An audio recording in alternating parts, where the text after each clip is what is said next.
Hello dear friends, आज की कहानी में एक बार फिर से स्वागत है। और आज की जो कहानी है तेनालीराम की सीरीज और कहानी का नाम है मनहूस आदमी या राजा। तो चलिए कहानी शुरू करते हैं। विजयनगर साम्राज्य में रामैया नाम का एक व्यक्ति रहता था। अफवाह यह था कि अगर किसी ने सुबह रामैया की शक्ल देख ली तो उसे दिन भर खाना नहीं मिलेगा। यह सुनकर राजा ने स्वयं इस सच्चाई को जानना चाहा। पहरेदारों ने रामैया के लिए व्यवस्था की और उसके लिए राजा के ठीक बगल में एक कमरा बनाया। अगली सुबह राजा रामैया के कमरे में गया ताकि वह सबसे पहले उसे देख सके और अफवाह का परीक्षण कर सके।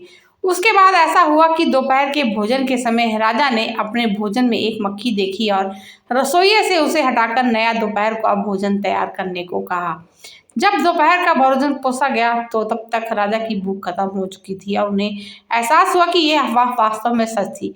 सुबह सुबह पहले रामैया का चेहरा देखने से लोगों को श्राप लगता है। वह अपने लोगों के लिए ये नहीं चाहता था, तो उसने रामैया को फांसी देने के बारे में सोचा।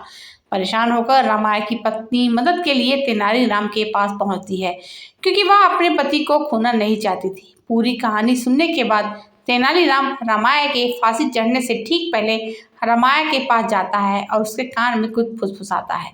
उसी दिन गार्ड रामैया से पूछता है कि क्या उसकी कोई आखिरी इच्छा है।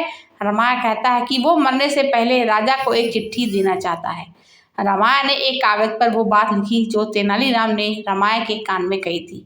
राजा को ये चिट्ठी पहुंचाई गई जिसमें लिखा था कि मेरा चेहरा देखने से तो सिर्फ खाना नहीं मिलता, लेकिन राजा का चेहरा सबसे पहले तो देखने से आदमी की मौत ही आ जाती है। तो सबसे बड़ा मनहूस कौन? इस चिट्ठी को पढ़कर राजा को अपनी गलती का एहसास हुआ और तेनालीराम की समझदारी से एक बेकसूर की जान बख्शी गई। तो कहानी सुनने के लिए आप सभी का बहुत बहुत शुक्रिया। मिलते हैं एक नई कहानी में। Thanks for listening.